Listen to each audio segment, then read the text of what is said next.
Hello दोस्तों, आज जानते हैं भारतीय मानसून की प्रकृति। आज इस वीडियो में बात करते हैं भारतीय मानसून की प्रकृति के बारे में।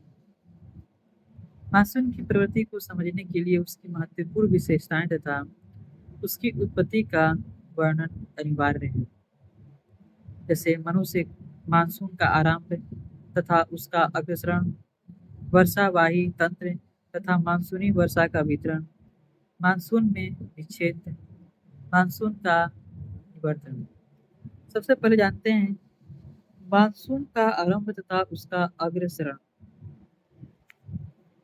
19वीं सदी के अंत में यह व्याख्या दी गई थी कि गर्मी के महीनों में स्थल और समुद्र का विभेदी तापन ही मानसून पवनों के उपमहाद्वीप की ओर चलने के लिए मंच तैयार करता है।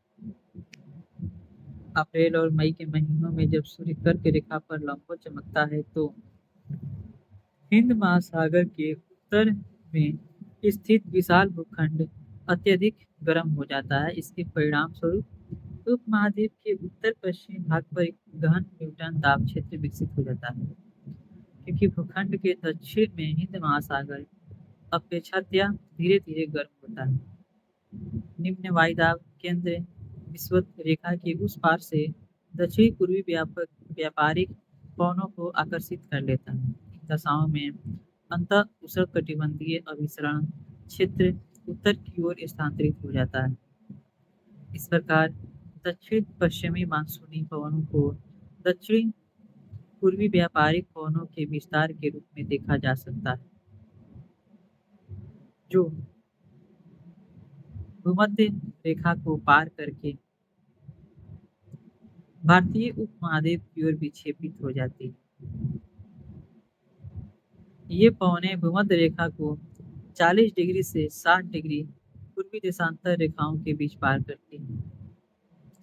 अंतः उष्णकटिबंधीय अभिसरण क्षेत्र की स्थिति में परिवर्तन का संबंध हिमालय के दक्षिण में उत्तरी मैदान के ऊपर से पश्चिमी जेट प्रवाह द्वारा अपनी स्थिति के प्रत्यावर्तन से भी है, क्योंकि पश्चिमी जेट प्रवाह के इस क्षेत्र से खिसकते ही दक्षिणी भारत में 15 डिग्री उत्तरी अक्षांश पर पूर्वी जेट प्रवाह विकसित हो जाता है। इसी पूर्वी जेट प्रवाह को भारत में मानसून के प्रस्फोट के लिए जिम्मेदार माना जाता है। दक्षिण पश्चिमी मानसून केरल तट पर 1 जून को पहुंचता है और शीघ्र ही 10 और 13 जून के बीच ये आर्द्र पवनें मुंबई व कोलकाता तक पहुंच जाती है। 15 जुलाई तक संपूर्ण उपमहाद्वीप दक्षिण पश्चिमी मानसून के प्रवाधीन हो जाता है।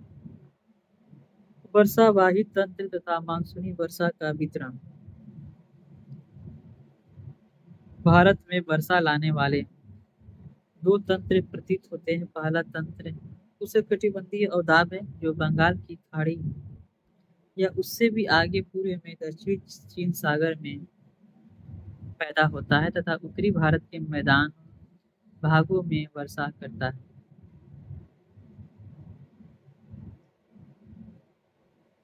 दूसरा तंत्र अरब सागर से उठने वाली दक्षिण पश्चिमी मानसून धारा है, जो भारत के पश्चिमी तट पर वर्षा करती है।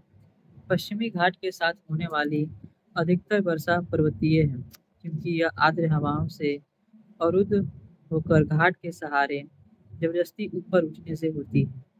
भारत के पश्चिमी तट पर होने वाली वर्षा की तीव्रता 2 कारकों से संबंधित है। समुद्र तट से दूर घटित होने वाली मौसमी दशाएं तथा अफ्रीका के पूर्वी तट के साथ भूमध्य रेखीय जेट प्रवाह की स्थिति। बंगाल की खाड़ी में उत्पन्न होने वाली उष्णकटिबंधीय अवदाबों की बारंबारता हर साल बदलती रहती है। भारत के ऊपर उनके मार्ग का निर्धारण भी मुख्यतः अंतः उष्णकटिबंधीय अभिसरण क्षेत्र, जिसे मानसून द्रोणी या कर्त भी कहा जाता है, की स्थिति द्वारा होता है। जब भी मानसून द्रोणी का अक्ष दोलायमान होता है, विभिन्न वर्षों में इन अवदाबों के मार्ग, दिशा, वर्षा की गहनता और वितरण में भी पर्याप्त उतार चढ़ाव आते हैं। वर्षा कुछ दिनों के अंतराल में आती है।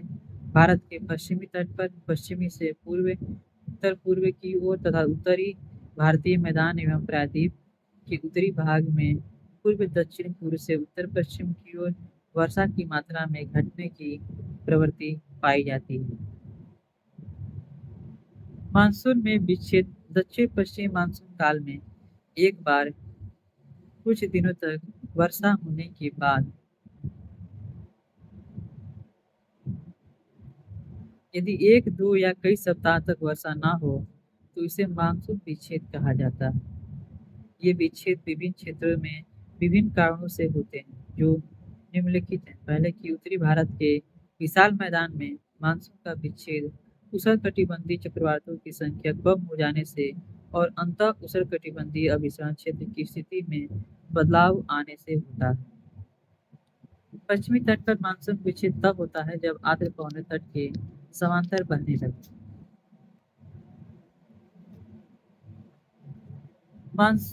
राजस्थान में मानसून विच्छेद तब होता है जब वायुमंडल के निम्न स्तरों पर तापमान की विलुप्तता वर्षा करने वाली आर्द्र पवनों को ऊपर उठने से रोक देती है। मानसून के पीछे हटने या लौट जाने को मानसून का निवर्तन कहा जाता है। 1 सितंबर के आरंभ से उत्तर पश्चिमी भारत में मानसून पीछे हटने लगती है और 15 अक्टूबर तक यह दक्षिणी भारत को छोड़कर शेष समस्त भारत से निर्वर्तित हो जाती है। लौटती हुई मानसून पवनें बंगाल की खाड़ी से जल वाष्प ग्रहण करके उत्तर पूर्वी मानसून के रूप में तमिलनाडु में वर्षा करती है। मानसून पवनों का आगमन तथा उनकी वापसी विभिन्न क्षेत्रों में विभिन्न यानी कि हर क्षेत्रों में अलग अलग है, चाहे आप किसी क्षेत्र को बदल दें। हर क्षेत्र में मानसून की प्रवृत्तियां अलग अलग होती हैं। देश के उत्तरी पश्चिमी की बात करें तो उत्तरी पश्चिमी भाग में मानसून सबसे बाद में पहुंचती है, यानी कि वहाँ मानसून सबसे लेट आती है तथा सबसे पहले वहां से वापस लौट जाती है। पंजाब में मानसून 1 जुलाई को पहुंचती है और मध्य सितंबर में वहां से लौट जाती है। इस प्रकार वहां पे वर्ष में केवल 2.5 माह ही मानसून सक्रिय रहता है। इसके विपरीत पूर्व मंडल तट की बात करें तो पूर्व मंडल तट पर मानसून जून से शुरू में पहुंच जाती है और दिसंबर के बाद ही लौटती है, यानी कि दिसंबर तक मानसून रहती है, जून से लेकर के दिसंबर तक। अतः यहाँ पर मानसून वर्ष में लगभग 6.5 महीने तक सक्रिय रहती है। ये सभी चीज मानसून की प्रवृत्ति है, मानसून के निवर्तन है, जिसकी वजह से मानसून के विभिन्न कारणों की हम बात कर रहे थे। वही मानसून की बात होती है कि भारतीय मानसून की प्रकृति क्या है।